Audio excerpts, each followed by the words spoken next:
All right. I'm Peter Alessandria, and for the next 90 minutes, I invite you to be bigger than you think you are. If you're new here, welcome. If you've been here before, welcome back. Let's take a look at our agenda for this evening. So as usual, we're going to begin with some announcements, then we'll do our recommended reading, our affirmation of the day, followed by introductions and victories. We'll listen to an audiobook excerpt from my book, Be Bigger Than You Think You Are. Tonight we're starting chapter 7. Come back for our topic discussion, take a break at about 8:15, come back and work on our assignment for tonight, do some Q&A, and then wrap it up by 9 o'clock. A reminder that today's workshop is being recorded and will be available on the BeBiggerToday.com website and YouTube channel within the next 48 hours. Please feel free to stop your video and mute your microphone if you do not wish to be seen or heard on the recording. Still have a few copies left of the first edition of the author-signed paperback of Be Bigger Than You Think You Are. I'm just about to finish the second edition.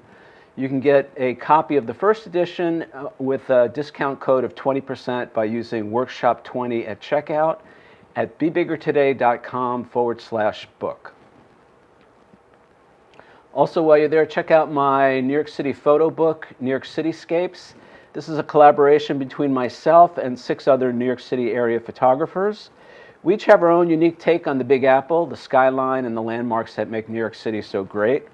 I love this book. It is available, as I said, on my website at BeBiggerToday.com/book or bookstore. And it's on sale for $16.95. I'm happy to sign a copy of this for you as well.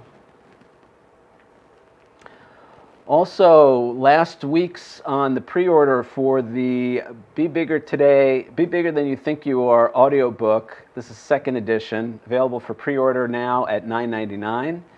You can get your copy at BeBiggerToday.com/bookstore. The audiobook and the paperback come with a full money-back guarantee. If you don't love it, just let me know and I'll send you your money back. But I know you're going to love it. We also have merchandise, hats and t-shirts, available at BeBiggerToday.com/merch. Great for your summer wardrobe when you're out and about. Save 20% by using the discount code MERCH20 at checkout. And also check out my original art and photography. I have landscape, cityscape, and abstract designs that I have created. This is all my original art and photography. These are professionally framed, gallery-wrapped canvas prints available at BeBiggerToday.com/art-photography. And I have a little commercial for you guys.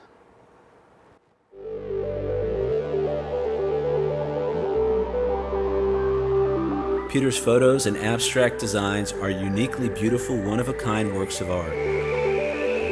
These gallery-wrapped canvas prints are set in a contemporary shadow box floating frame and will enhance the beauty of any home or office. Available in 4 different sizes, each piece is professionally framed and comes complete and ready to hang. Frames are available in your choice of black, white, or brown, and each is signed by the artist. Peter's original art and photography will make a great gift for a client, for yourself, or someone you love. Order yours today.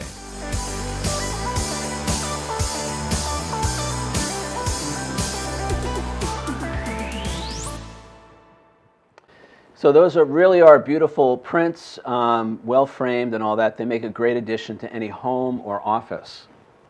Also have some more merch for you guys, some refrigerator magnets. These are my original photos on NYC refrigerator magnets. Say that 10 times fast. These are available on the website at BeBiggerToday.com/merch.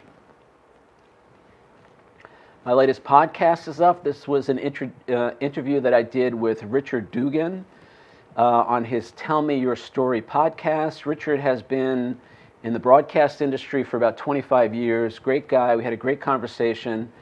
You can listen to this podcast by going to my website, BeBiggerToday.com. Look for this photo on the homepage, click on it, and it will take you directly to the YouTube video for that podcast.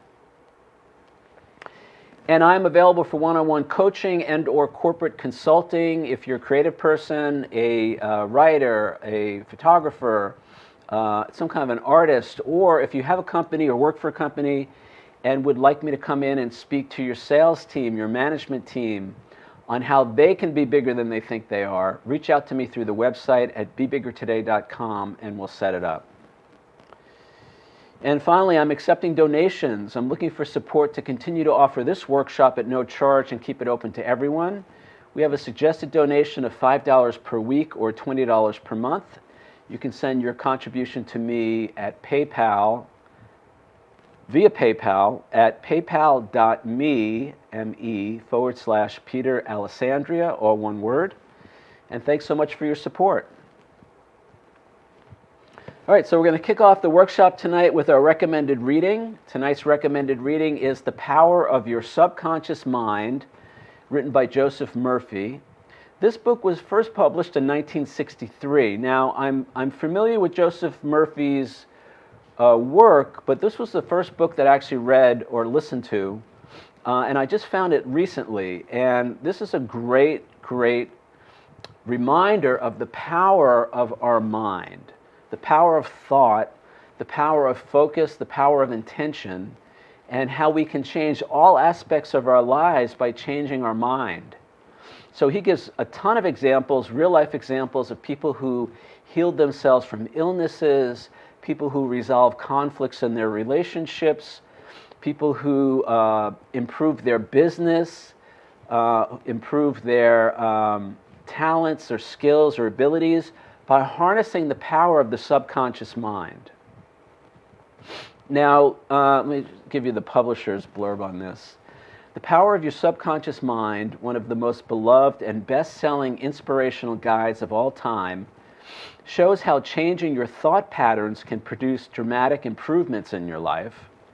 Using practical, easy-to-understand techniques and real-world case studies, Dr. Joseph Murphy reveals the vast influences of the subconscious mind on all aspects of existence: money, relationships, jobs, happiness, and how you can apply and direct its power to achieve your goals and dreams.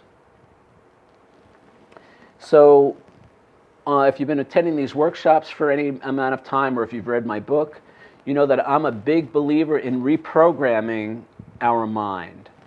And the way Joseph Murphy describes it, and I've heard other people describe it this way as well, there are actually two different levels or three different levels of mind. The two that we're concerned with here are the conscious level, which is what we're consciously aware of in any given time, and the subconscious level of mind. And he describes the subconscious level as the kind of subjective level, and it's the part of our mind that is responsible for our autonomic functions in the body, such as beating your heart, circulating our blood, digesting food, and all of that. But the subconscious mind also has the ability to manifest events, circumstances, conditions, bodily conditions, through the direction of the conscious mind. So one of the examples he uses, which is actually reminiscent of Dr. Joe Dispenza's work. Dr. Joe Dispenza has a book called You Are the Placebo, and in that book he talks all about the placebo effect, which is when we, usually in some kind of scientific study or medical trial, a patient will be given an inert substance like sugar water, and they'll be told that they're being given some kind of a medication that has a healing effect. And even though the substance is inert, the patient will experience some kind of a healing or some kind of a medical effect, and they attribute that, scientists, doctors attribute that to the power of the subconscious mind. So in this book, in The Power of the Subconscious Mind, Dr. Joseph Murphy talks all about the power of our subconscious mind to create all kinds of effects in our bodies, in our lives, and all of that. So I've been listening, I just found this book recently. I've been listening to it for the last week or so. I feel like it's very powerful. There's a lot of great stuff in here. It is a little old school in the sense that This was really kind of the beginning of the self-help, power of mind, law of attraction stuff in the early 60s, late 50s, early 60s. But definitely a good read, good listen to. I found the audiobook on YouTube and highly recommended. So check it out. Now we're going to move on to the affirmation of the day. This is actually not an affirmation, but like last week, this is a daily email that I receive from Abraham Hicks Publications. Abraham Hicks does a law of attraction work that many of you guys are familiar with. And it's so interesting because last week I featured one of these, and then another one just showed up in my email this week, which I think is really pertinent and valuable to our discussion. So it reads as follows: the thing that most people do not understand is that you get to control the way you feel because you get to choose the thoughts you think. Now remember, I've been saying from day one, our thoughts lead to our feelings. And then our feelings lead to our words and actions, and our words and actions lead to the outcomes that we experience in life. So by consciously and deliberately choosing positive, life-affirming, empowering thoughts, we generate positive, life-affirming, empowering feelings. And when we have positive, life-affirming, empowering feelings, we have positive, life-affirming, empowering words and actions. And positive, life-affirming, empowering words and actions, notice how I'm repeating this, lead to positive outcomes. Positive, life-affirming, empowering outcomes in our lives. Now, repetition is really important. We can't say an affirmation once and then expect our life to change. Instead, it's a regular practice of a daily reprogramming, a reminder, and that leads to new experiences and new outcomes. Anyway, to get back to the quote. Most people think they only have the option of responding to the circumstances that surround them. And that's what makes them attempt the impossible, which is to control the circumstances around them, which only feeds their feeling of frustration and vulnerability, because it doesn't take much life experience to discover you can't control all those circumstances. So what do I always say? I say stress is the result of focusing on things we have no control over. Now, we spent a lot of time when we talked in Chapter 2 and Chapter 3 talking about the fact that we only have power over 4 things in life: our thoughts, our feelings, our words, and our actions. That means anything that's not our thoughts, not our feelings, not our words, and not our actions, we are powerless over. We have no control over. So obviously that includes things like external conditions, external circumstances, the situations that we encounter in life, and especially other people. We are powerless over other people. So this is a little reminder, again, that when we spend time trying to fix the outer circumstances, that only leads to problems, that only leads to disappointment, that only leads to frustration and continued feelings of vulnerability, because we can't change that stuff. We can only change how we respond to that stuff. All right, Abraham Hicks, abraham-hicks.com, great website. Lots of great information there on the law of attraction. Again, maybe you're familiar with that, maybe you're not. They have a great YouTube channel. They also have that daily email blast where you get something in your inbox every day to remind you that you have the power, harnessing the power of our conscious and subconscious mind, we have the power to change our lives. All right, so this is the portion of the workshop where we get to either introduce ourselves if we're new, or share any victories or celebrations from the past week. Is there anybody who would like to say hi and either share a victory or introduce themselves? I do. Hey, Peter. Hey, everybody. It's Dee Dee. Okay, I'm going to give you this great view again. Woo, the view. Okay, so I'm outside, beautiful day. I want to thank you for the meditation, the affirmation meditation, which is perfect right timing, wonderful. Actually, everything you do, Peter, is perfect right timing and wonderful for Dee Dee, so thank you for that. I had 8 or so year relationship changed yesterday morning, and primary relationship, and so this whole chapter about forgiveness, and having being able to have the toolbox that I know I'm only in control of my part. I can't, even though I tried for 8 years to provide ideas and tools, and like wanting to change somebody. It's so tragic that sometimes I can't accept people for who they, just really get that people are who they are, and it's not my job to make them different. And so that I can be safe and comfortable and at home. And it's, although it's tragic, it's also um it's also a gift. It's like maturing into the nature of being human. Tough stuff. Anyway, I'm here through the duration. Thank you very much. And quick question about your podcast. Is that a new one, or is that one that has been posted for about 3 weeks? Thanks, Peter. All right, great. Thanks, Dee Dee. First of all, I do love that view. It's really beautiful. So good for you. Yes, that podcast has been up for about 3 weeks or so. I have two more, two more in the hopper. So I'll be announcing those soon. And I love what you shared. I think that was one of the biggest lessons for me, was to begin to understand that I am in fact powerless over other people. So learning to navigate that, learning how to take care of myself in all my relationships, and to understand that I can't change somebody else, I can't fix somebody else, and that's okay.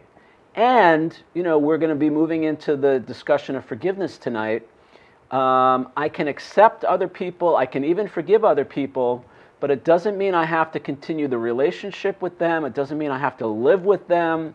It doesn't mean I have to continue to engage in any kind of contact with that person. We're going to talk all about that. We're probably going to spend the next 5 or 6 weeks on this last chapter talking about the ins and outs of forgiveness. So, learning to accept others while still taking care of ourselves, learning to not try to fix or change other people, while still taking responsibility for our part in the situation, our part in the relationship, not making them wrong for who they are, but also understanding that we don't have to continue to engage in the relationship, the way it was, or in any manner if we don't want to. And all of that is part of the process of navigating this thing called life, this thing called relationships that challenge so many of us. Certainly one of the biggest challenges in my life has been understanding how to navigate relationships, how to foster functional and healthy relationships, how to take care of myself in relationships with other people without making them wrong for who they are, learning to accept other people for who they are, and still take care of myself, which sometimes means ending the relationship, or putting more distance between me and that person or that situation, whatever it may be. So I love to hear that. That's great. Thank you so much, Dee Dee, for your check-in. I can see your commitment to the work, and I can see how it's helping you. So that's great. Thank you for that. Anybody else want to say hi or share a victory? Okay, so let's continue on. So as I mentioned a moment ago, we are continuing or moving now into our final chapter in the book, chapter 7, on forgiveness. This is a long chapter. This is by far the longest chapter in the book, longest chapter in the audiobook as well. It's over 2 hours, just this chapter alone. And I think for me, it speaks to the complexity of this. It speaks to the challenges of this. I'm going to talk a lot more about this tonight and over the next few weeks. This is tough stuff. And I'm a work in progress on this. I just want to be really clear that I'm a work in progress on this. I don't have any of this stuff figured out. I wrote this book, but it doesn't mean that I'm a master of any of it. Actually, the more time I spend with it, especially on the rewrite on the second edition, the more I see that I wrote this book for me, because I need to learn all the things that are in this book, and I'm seeing how it plays out now, almost in real time. When I'm challenged on some particular issue or problem or situation in my life, it's almost ironic that I happen to be editing the audiobook or the paperback manuscript on that particular subject. So it's actually pretty cool, and so I'm getting the support that I need from my own work, and hopefully it's helping you guys as well. So we are going to jump in tonight. We'll start with the audiobook excerpt. This is from the very beginning of chapter 7. It's about 5 minutes long. So I'm going to play this, and then when we come back, we will jump into the topic discussion for tonight. Chapter 7, Forgiveness. To err is human, to forgive divine. Alexander Pope. Holding on to resentment is like drinking poison and expecting the other person to die. The Buddha. Forgiveness is a key ingredient in happiness and good health. It's a way to heal old wounds and mend all relationships. It can restore an individual's sanity or world peace, and it's the last thing most of us want to do on any given day. Go figure. The dictionary defines to forgive as to stop feeling anger towards someone or something, to stop blaming, to give up resentment, to grant pardon or relief. In the last chapter, we spoke at length about how we think and act when we're identified with our ego. Everything the ego represents is essentially the opposite of forgiveness. For instance, we said the ego thrives on conflict and drama. Forgiveness has as its essence peace. The ego loves to make others wrong and believes in judgment, separation, and justified anger. Forgiveness stands for innocence, compassion, and oneness. Our ego blames everyone else for how we feel and condemns all who don't agree with us. Forgiveness encourages taking responsibility, praising others, and seeing only the best in everyone. I think most people would agree, in theory at least, it's good to forgive. Yet as we move beyond theory to its practical application, forgiveness gets a little more complicated. For example, how many of us are really ready to love our enemies? How willing are we to see those who've hurt us as innocent? Can we truly give up resentment, judgment, and justified anger once and for all? Are we prepared to see the best in others no matter what? And are any of us really down with giving up attack? Forgiveness encourages, even requires, all of this. Letting go of anger, resentment, judgment, and attack is the price to be free of our ego. Yet if you're like me, these things can be a way of life.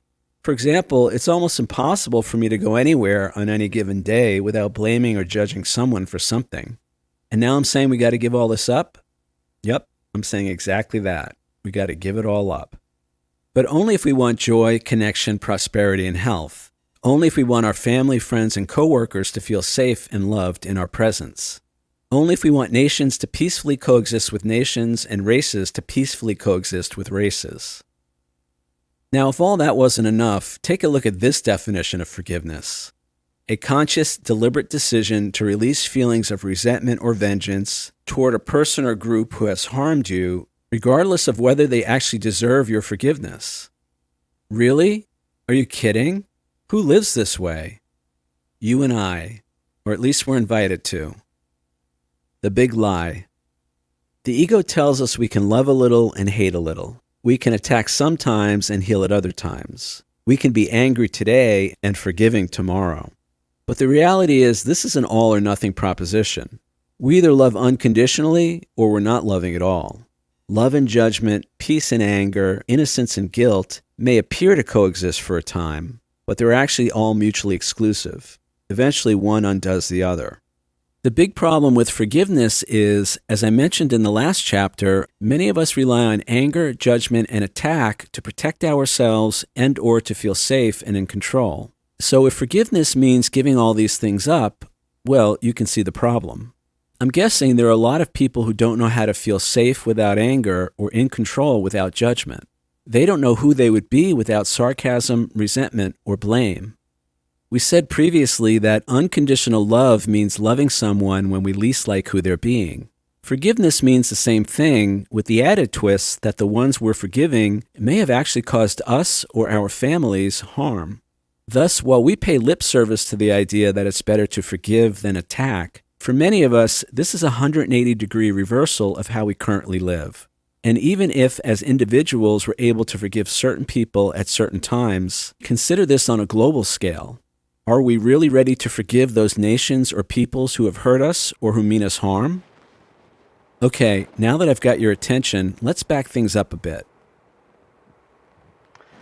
All right, so there's the audiobook for tonight. And so I want to start out by saying, we got our work cut out for us on this one. I spent a lot of time in the last chapter talking about the ego. And the ego is that part of our personality, that part of our conscious mind, which is kind of preoccupied with conflict and drama and takes things personally and relies on anger or judgment or manipulation or control to feel safe in the world, and believes in separation and blames everybody else for how we feel.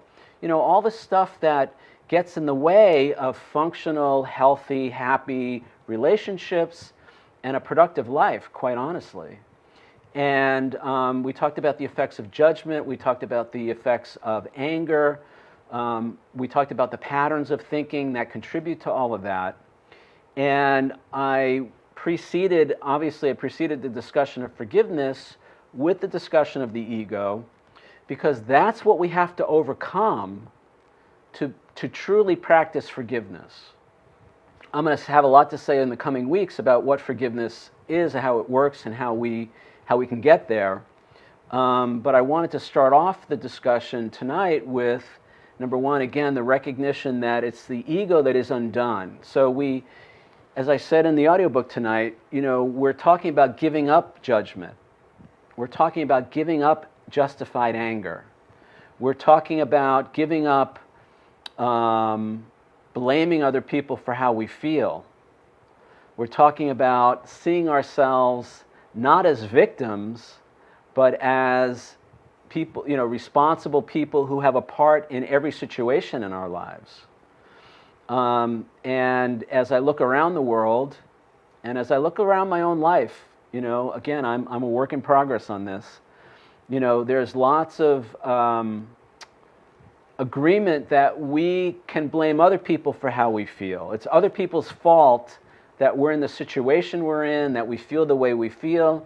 Now, again, this is not to say that other people don't have a part in all the situations where we're challenged. It's not to say that other people we're not condoning inappropriate behavior, and there's a lot of inappropriate behavior out there. We're not making excuses for any of that. And I'm still responsible for what I think, how I feel, what I say, and what I do, regardless of what's happening out there, regardless of what other people are doing or not doing, the economy is doing or not doing, the government is doing or not doing, my neighbors are doing or not doing, my family is doing or not doing, all of that. I'm still responsible. And it's part of the process. The challenge for me has been to begin to recognize that, I have a part in every situation in my life, every challenging situation, every situation. And, beginning to understand that the main problem in my life is how I see myself. When I see myself as powerless, when I see myself as victimized, when I see myself as unlovable, when I see myself as unsafe, that all contributes to how I interact with the world, how I interact with other people, who I think I am in those relationships. Now, what I wanted to do at the beginning of this chapter is basically lay out what we're up against. I've shared, many times that, I still have this reliance, like many people, like most people, this reliance on some of these not so functional ways of interacting, taking care of myself in situations with other people, such as using anger, using sarcasm, using judgment, using control, using manipulation, using anger. Maybe I said that, but I'll say it again. And all of those things contribute to the challenges, contribute to the lack of harmony, the lack of peace, the conflict and the drama. And I'm suggesting, and it seems like a lot probably at this moment, but I'm suggesting that true forgiveness means letting all of that go. True forgiveness means moving to a higher level in terms of how we see other people, certainly how we see ourselves, how we interact with other people. We're going to go through a couple of definitions of forgiveness in just a moment. But this is really a higher, it's like, you know, many of us have a spiritual practice, many people have religious beliefs and all of that, and, you know, many religions talk about forgiveness, the power of forgiveness. Certainly many New Age or new spiritual texts talk about the power of forgiveness. But what I want to point out is that there's a big difference between the theory of forgiveness and the actual practice of it. And so I want to start off the conversation by saying, number one, this can be tough. Number two, be easy on yourself if you find that you can't do it or don't want to do it. Judging ourselves is just as bad as judging other people. And really having compassion, and ultimately we do want to forgive ourselves, because until I love myself, I can't really love other people. Until I forgive myself, I can't really forgive other people. So it really comes back, my personal belief, I was going to save this till the end, but I'll say it right now, I believe all forgiveness is self-forgiveness. Because as long as I'm hating myself, as long as I'm beating up myself, as long as I'm making myself wrong, it's going to be very difficult to let other people off the hook. It's going to be very difficult to see the best in other people, to love them when I least like who they're being. So it's really, the work is really on ourselves, as always, and then that influences how we relate to other people. So let's look at the first slide for tonight. These are some common dictionary definitions of forgiveness: to forgive, to stop feeling anger towards someone or something, to stop blaming, to give up resentment, to grant pardon or relief. So this is what we were talking about a minute ago, to stop feeling anger towards someone. Obviously, as I said in the last chapter, anger is the primary egoic reaction. The ego always has to be mad about something, and we always feel justified. See, this is the biggest thing that I found in my own life. When I attack somebody, when I lash out at somebody, when I judge somebody, when I'm unkind to somebody, I always feel justified. And that becomes the excuse or the passport for me to do what I want to do in that situation, which usually involves some kind of negative action or reaction towards another person. Now, we've talked about the power of blame, or the problem of blame. When we don't take responsibility for our feelings, we're blaming other people for how we feel. Giving up resentment, we talked about resentment. Resentment is a form of anger. It's usually a more passive form of anger. But again, as I've said a couple of times now, P. Melody, who writes a lot about codependency, she says resentment is victim anger. So I know when I'm feeling resentful, I'm in victim mode. And I'm also reminded that the big book of Alcoholics Anonymous says resentment is the number one offender. And that's always stuck with me. I read that maybe 25 years ago.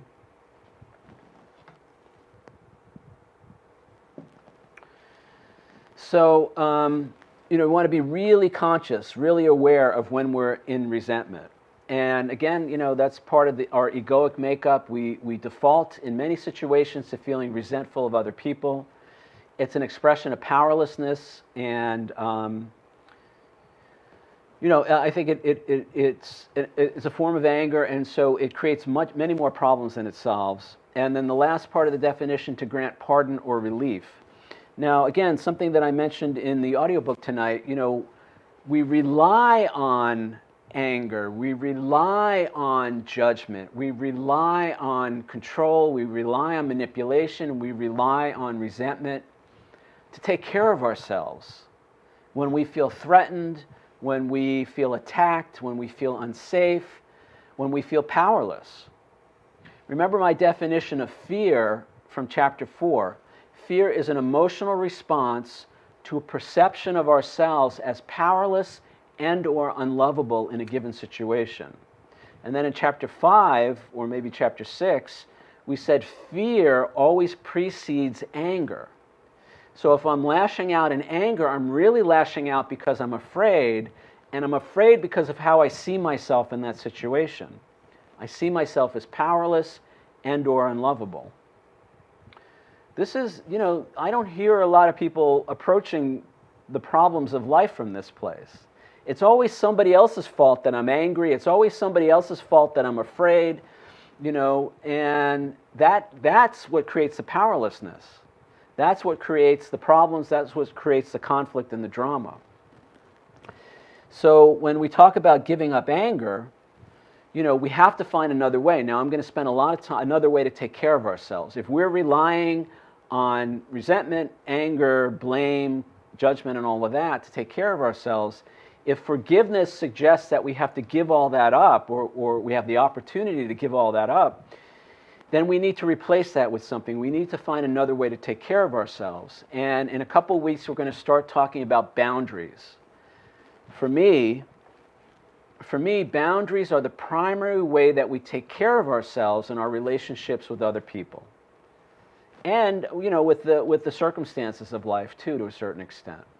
So if we don't know how to set healthy boundaries, we don't even know what boundaries are, then we're going to default to what everybody else is doing, which is anger, judgment, control, manipulation, conflict, drama, and, maybe one day nuclear war to solve our problems.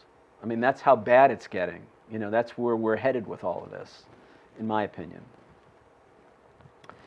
Now, I mentioned this in the audiobook tonight.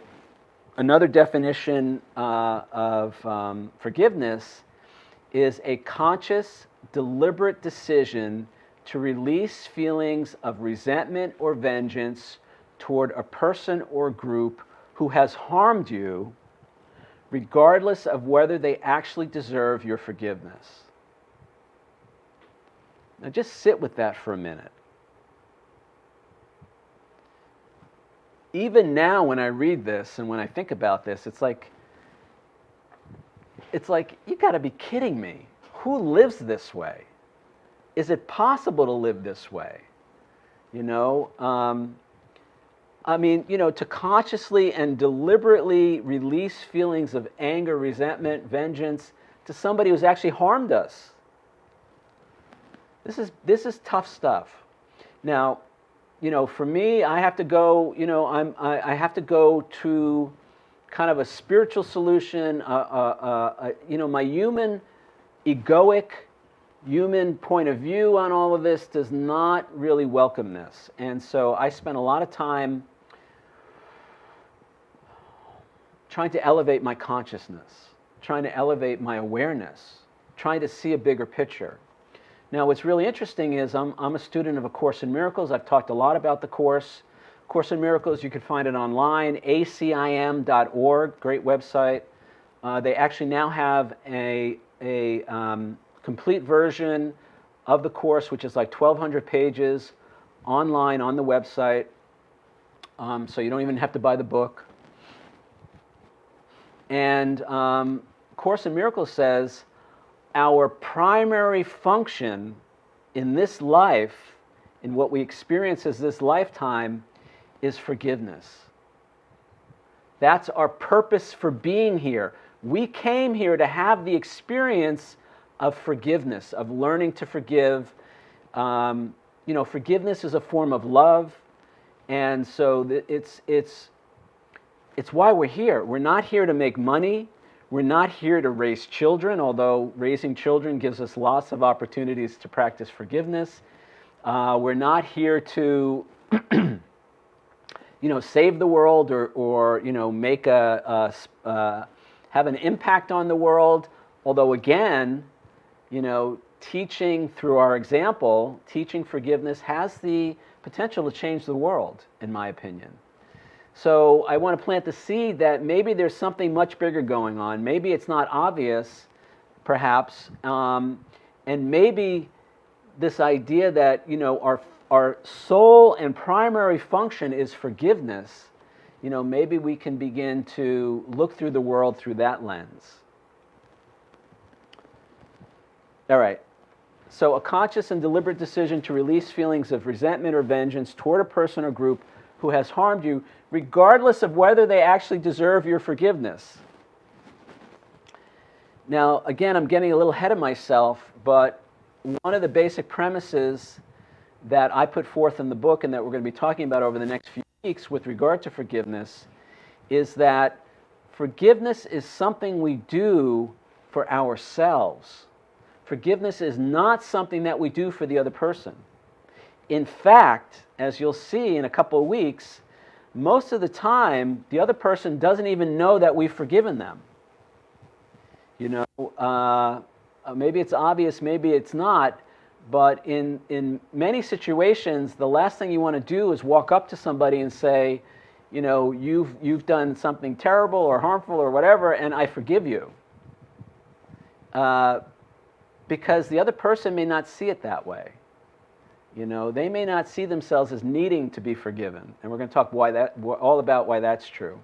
But the bottom line to all of that is we do forgiveness for ourselves. It's not something that we do for the other person or other nation or race or whatever it is that we're forgiving. So, and I'm going to talk about why that's so probably next week. But so this is where we're coming from with all of this. This is not something that we're doing for somebody else. Forgiveness, it turns out that forgiveness is good for us. Actually, forgiveness is really good for us.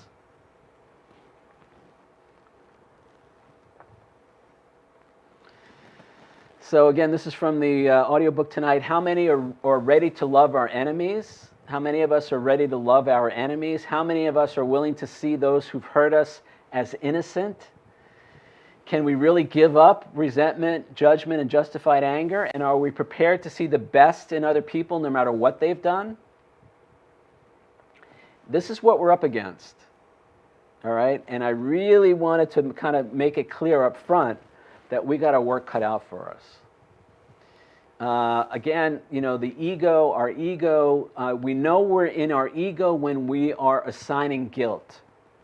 When we're pointing the finger at somebody and saying, you're guilty, you did this, you deserve to be punished, and I'm justified in punishing you, condemning you, attacking you, whatever I need to do to right the wrong that you've done to me.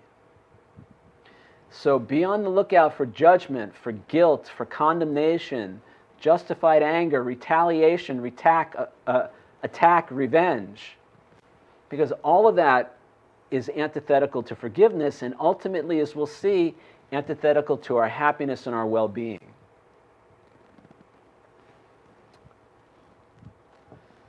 All right, and then again, this was from the reading tonight. Forgiveness encourages, even requires, letting go of anger, resentment, judgment, and attack, etc. But we do this only if we want joy, connection, prosperity, and health. Only if we want our family, friends, and coworkers to feel safe and loved in our presence.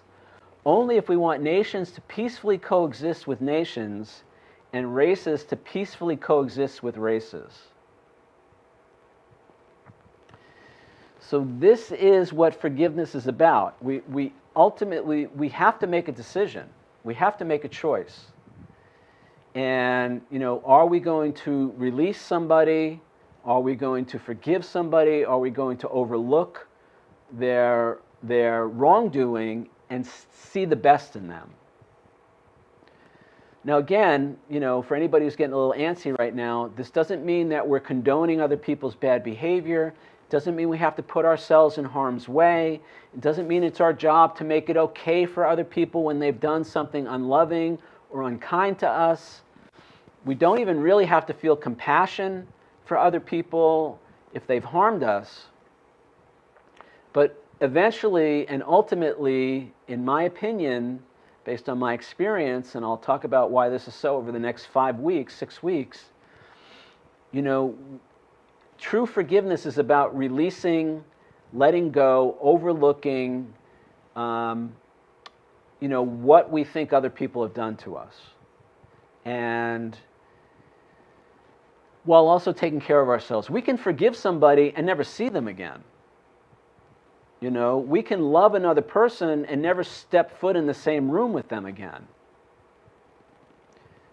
We can, whatever we need to do to take care of ourselves. If somebody really is acting inappropriately, we can have them locked up and still forgive them. It's very interesting as we kind of unwrap this, as we kind of unwind this, So forgiveness is not so much about separating, having boundaries, removing somebody from our life or removing ourselves from somebody else's life.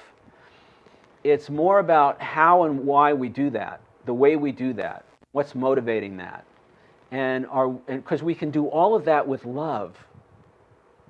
I can have you locked up for what you've done with love, as opposed to vengeance, as opposed to attack, retaliation, hatred. That's really what it comes down to, but I'm getting way ahead of myself, so we're going to talk all about that over the next 6 weeks, 5 weeks, all right? So that's our introduction. Let's look at our assignment for tonight. Very simple. How do you define forgiveness? I gave you some of my definitions. I'd love to hear how you guys do it. So when we come back from the break, we're going to discuss this question. If you're new here, we're going to take a 5-minute break. I'm going to play a song. It's called Love My Life by Robbie Williams. It's available on Amazon Music, iTunes, wherever you get music. If you're watching the replay, I'm not allowed to play this because of copyright issues on YouTube. So you'll have to get the song on your own, but the lyrics will be on screen. These are very positive, life-affirming lyrics, and you're free to sing along at home. Just turn off your microphone, and we'll be back in 5 minutes.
All right, we're back. So we're going to come back to our assignment in just a moment here. And I want to hear from you guys on this.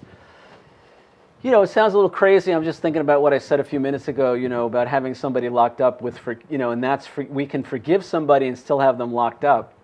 But there are people who will tell you that, you know, the best thing that ever happened to them was that night that they spent in jail or whatever, you know. And we're going to talk all more, you know, we'll talk a lot more about what it actually means to forgive somebody, how we forgive.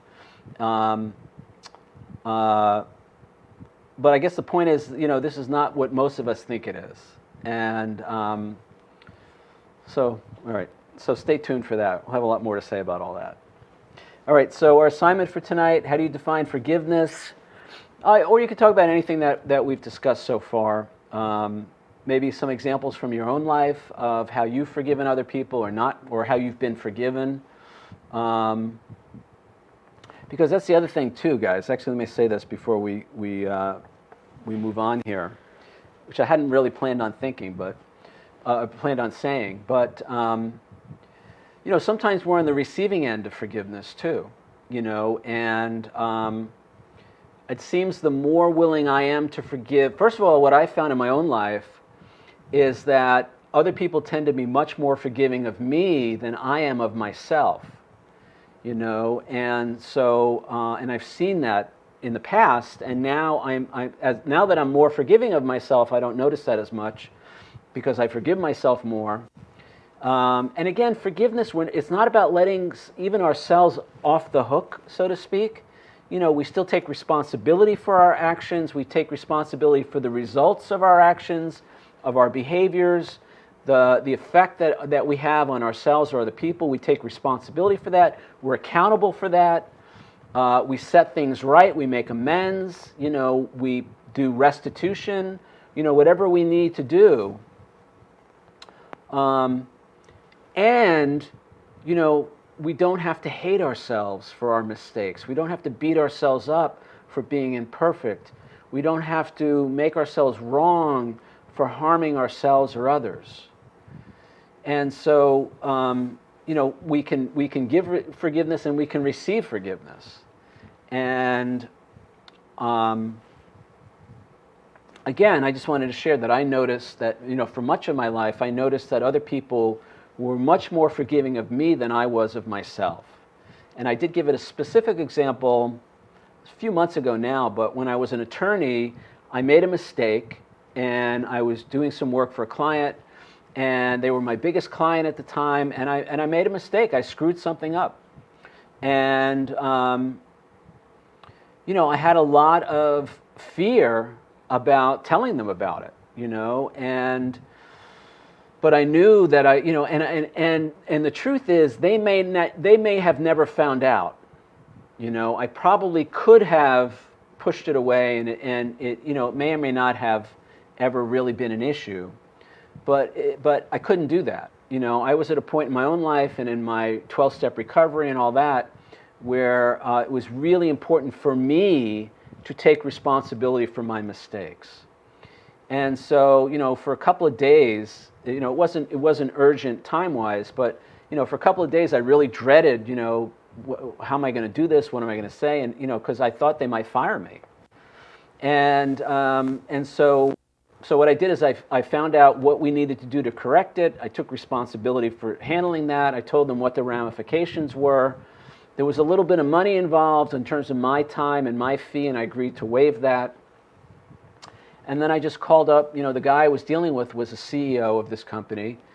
And I said, look, I need to talk to you for a minute. You know, I made a mistake on this. And I described to him what happened. And then I described to him what we needed to do to fix it and everything else. And then I just got quiet. And, you know, there was a few minutes there where I didn't know what he was going to say. And, you know, his response was, okay, take care of it. Don't worry about it. Just do what you need to do to take care of it. And, you know, I continued to have a prosperous relationship with that company. And that was a good lesson for me because I really saw that, you know, I can't, even though I made a mistake and I did something wrong, I can be forgiven. And That was an important moment, actually, for me to take responsibility, be willing to accept the consequences, and then have mercy, have forgiveness, have, you know, acceptance come my way. And I'll never forget that. You know, that was an important moment in my life. Anyway, all right. So, what do you guys have to say about how you define forgiveness? What did I just push there? Do you have a forgiveness story or anything like that? So, who wants to kick us off here? Cynthia.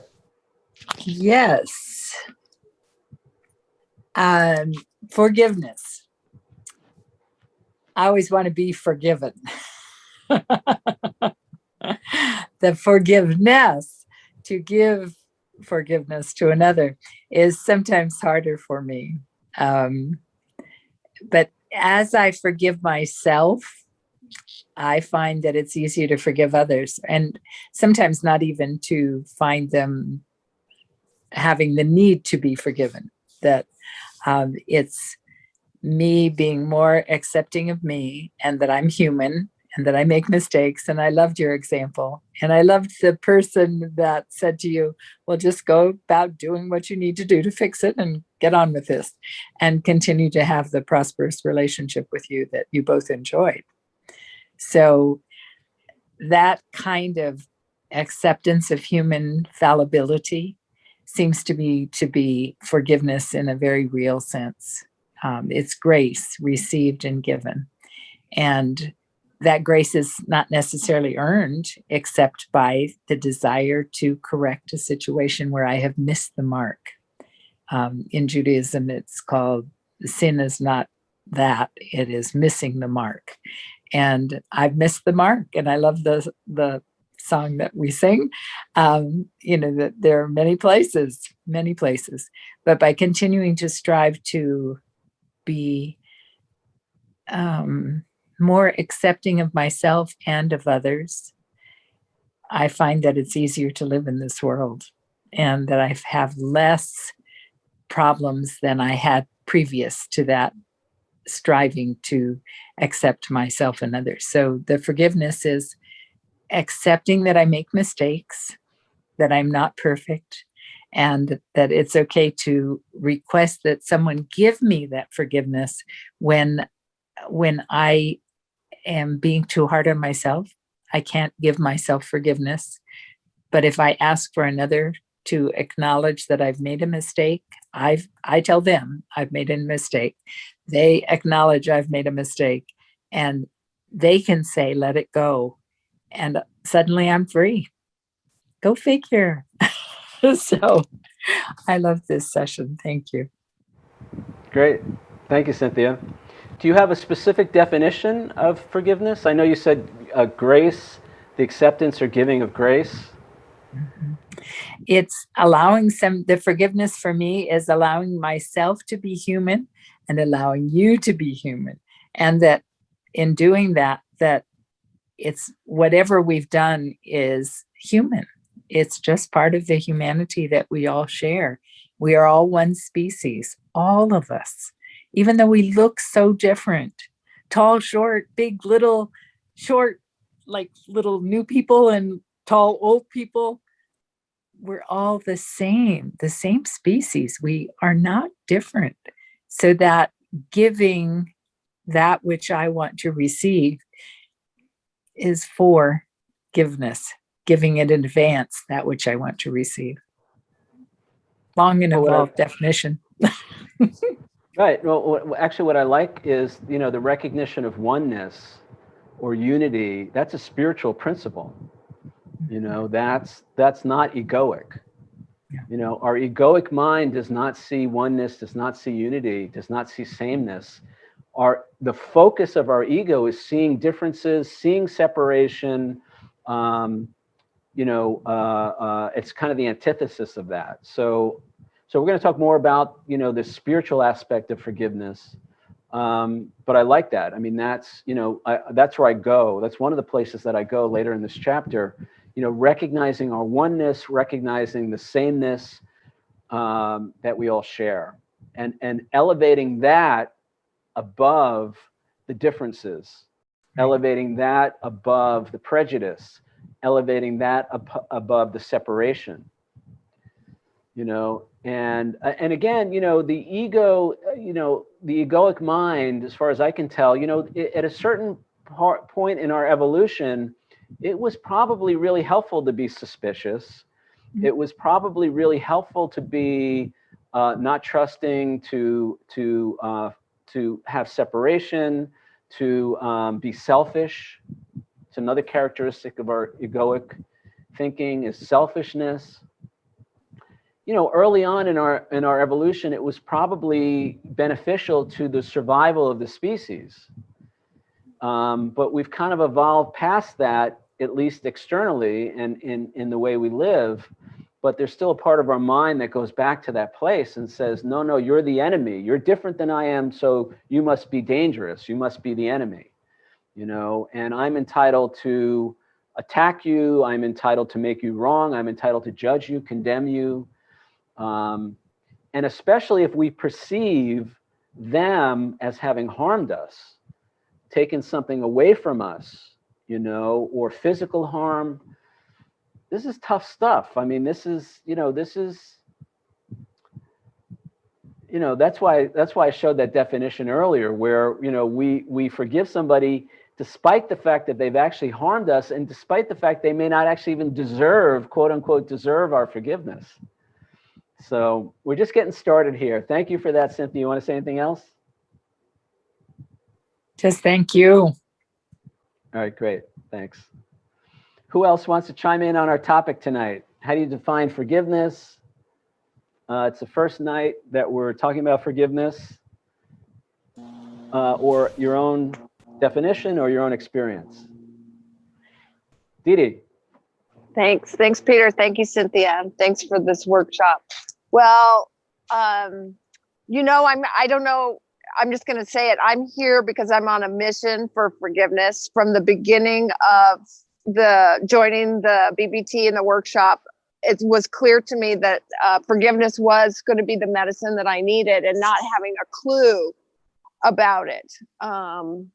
Maybe a teeny tiny clue, but not the big clue, the big picture clue that I need, that I want, and that I know will be the medicine that I'm seeking. So I'm so grateful. I was having like an angina attack while you were talking, so I know this is big stuff for me.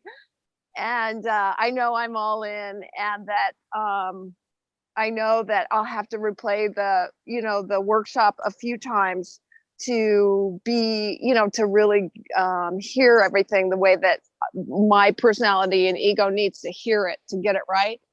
The good news for me is I've come a really long way, and I am one of those humans, I don't know, that's been kind of pulled through a keyhole or a pinhole. So I've got the life experiences of not forgiving the person that got locked up, but not hating them either. So my definition of forgiveness, or and then I could make several other examples, but maybe that's the most egregious one, a lifetime sentence. My definition today of forgiveness, for me, at least what I seek, and I'm open to having, a bigger or broader result from the work that we're going to do. But my definition is I no longer feel fear, anger. I'm not replaying what they did wrong, or even what I did wrong. And that I have a sense of, kind of acceptance, calmness, and openness, open-hearted, and especially for me, the absence of fear. I think that my fear has really allowed me to need to come back to recovery over and over and over, coming for the medicine over and over and over, because my response to fear, I resemble that. What did you say? The original brainstem, survival, fight or flight kind of reaction to difficult situations. So and I'm going to forgive the fact that my hair is like Medusa flying all over. I love you guys, and I'm so grateful, and I'm in it to win it. Pass. All right, great. That was beautiful. That was one of the best definitions of forgiveness I've heard. So, and it is about releasing the other person so we're free of the anger. So we're free of the resentment. And remember, anger is always preceded by fear. So ultimately we're released from the fear as well. So it was very well said, Dee. I think you may be a little further along than you know on all this. So thank you for that. Thank you. Anybody else want to chime in on the topic tonight? Or maybe just say hi. I know. Hi, how are you, Peter? Good. Just came in. Forgiveness. That's a tough one. I know you talk about it a lot, and it is spiritual. I think I said that to me, I've been working on being peaceful or having peace in my life. And I'm sure that's an extension of forgiveness. As you know, I lost, people within the last few years, parents, husband, people that you would have blamed for things, and they're gone now. I guess what you're saying, I forgive them. It just seems weird. It seems like they're gone. I forgive them. I didn't like them when they were around, but I forgive them now. And I've got to live my life. And I don't find myself angry or upset with anybody in my vicinity right now. So my whole thing is really being at peace. And I guess that is part of forgiveness. But, I was just with the family and they're so dysfunctional. But I don't think that's not part of forgiveness. I just had to sit there and just be peaceful. And I think I've said this to you before, peacefulness and being an expression of peace, or of not judging and not having a family. Yeah, I don't want any of that family judgment anymore. So if I don't have that, then I don't have to forgive myself, do I? Well said. Okay. Yeah, that's good. All right. So yes, True I was that. very peaceful.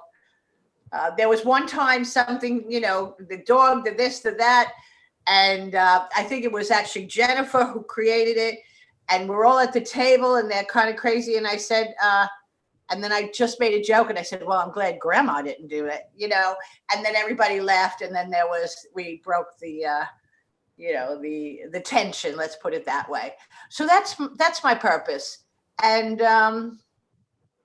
I could either say, forgiveness or peace. I don't know which one, but it's definitely a journey to live your life that's not judging. And without judgment, you don't have to forgive, do you? That certainly goes hand in hand. We talked about the last few weeks when we talked about the ego. Judgment is a primary way that the ego operates in the world. So, well, that's great. You said a lot of great stuff there. I think I would say that peace is emblematic. It's the result of forgiveness. Oh. That peace and acceptance and non-judgment.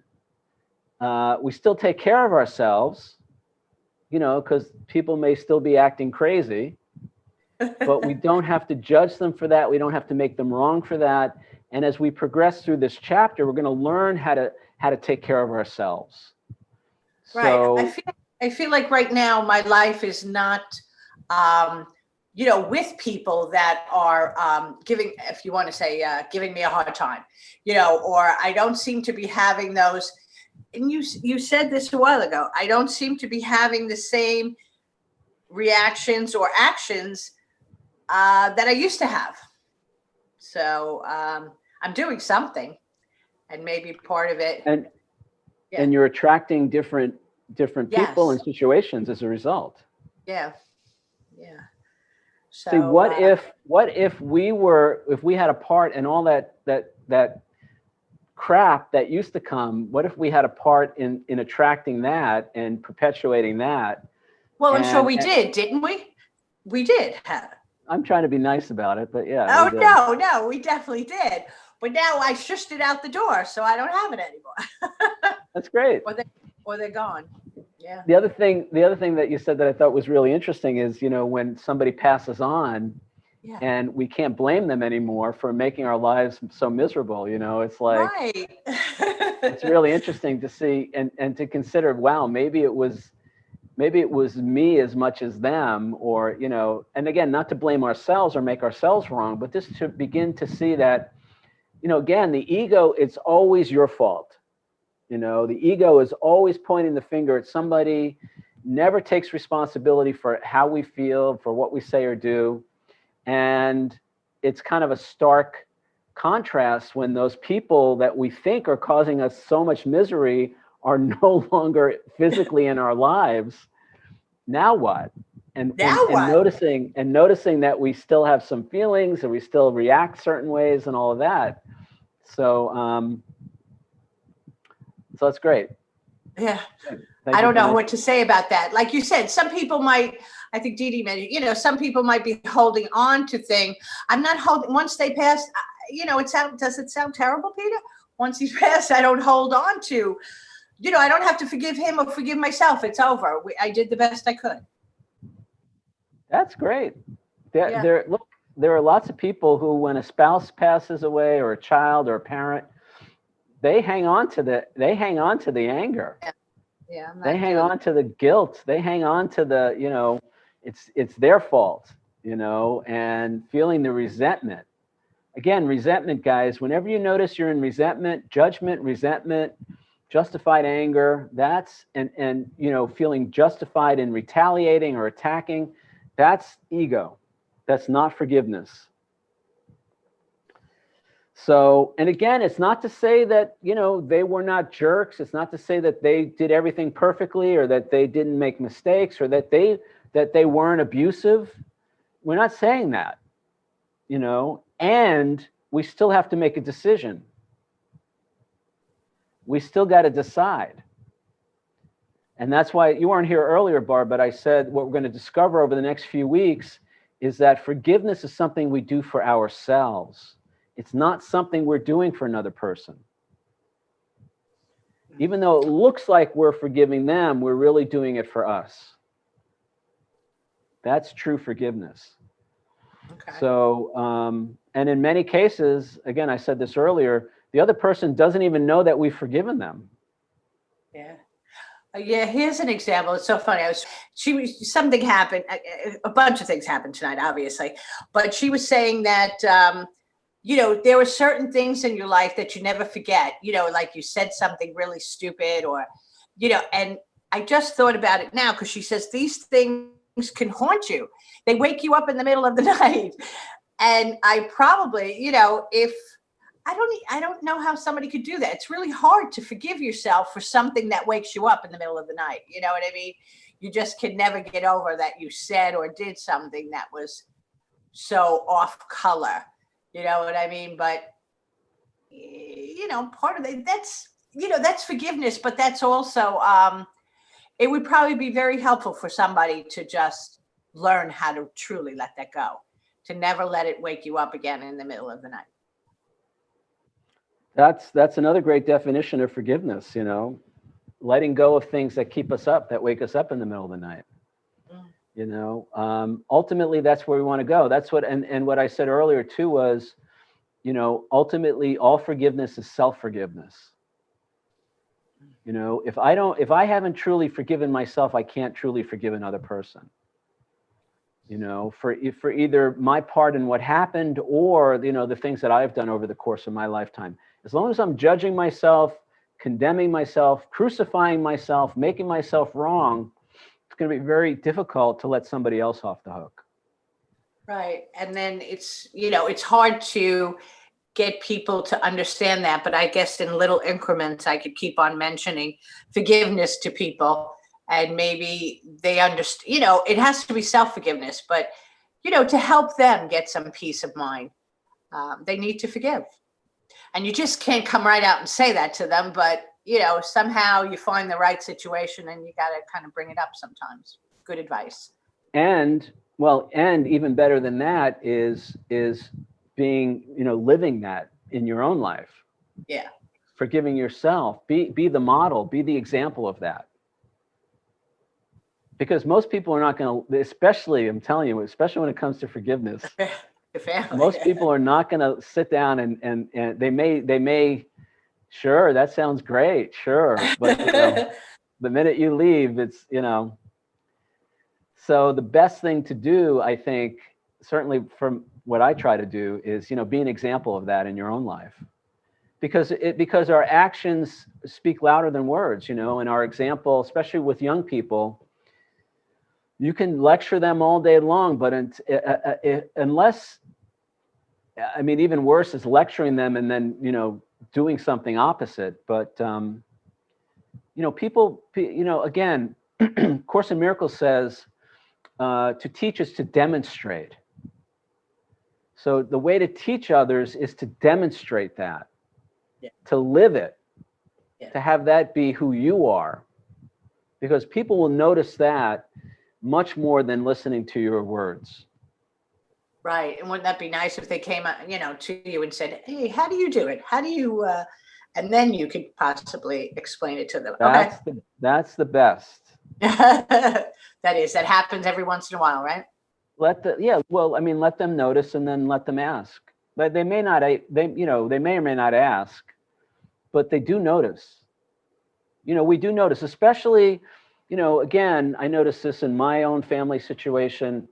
People do notice when we're different, when we don't react the way we used to, and they're so used to, they're expecting one thing and we give them something else, it kind of throws them off guard a little bit. And by the way, they may not always be happy about that because, we like the same person to show up week after week. Right. I know. Right. But yeah. I think, I don't know, maybe they do, maybe they don't, but we don't have any control over that. We're powerless over what other people do or not do or say or don't say, totally powerless over that. So the best that we can do is be the living demonstration of whatever it is we want to teach. Okay, I got it. All right, great. Thanks, Peter. Great, thank you, Barb. Anybody else? All right, we're going to play the song one more time, 3.5 minutes. We'll come back for our final goodbyes.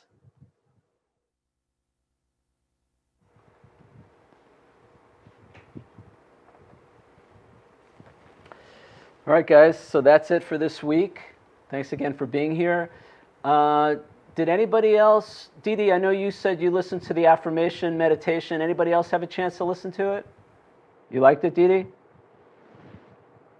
Incredible. Just perfect. Loved the music, loved everything about it, and especially the timing for Dee. Thank you, Peter. Really, really great. Awesome. Good. No, Peter, I didn't have a chance. Anything technical kind of I run away from, but it's only a link, right? So I'll listen to it this week, definitely. All right, great. Remember, I recommend either headphones or earbuds. Right. Yep. I got. All right, we'll talk. We'll talk about it. Okay. And Cynthia, I'll be able to listen Friday, so it's coming soon. Thank you. All right, awesome.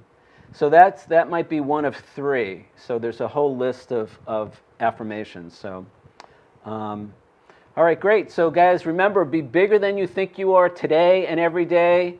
I will see you guys next week. Have a great week. I want to hear about all your victories and celebrations. All right, take care.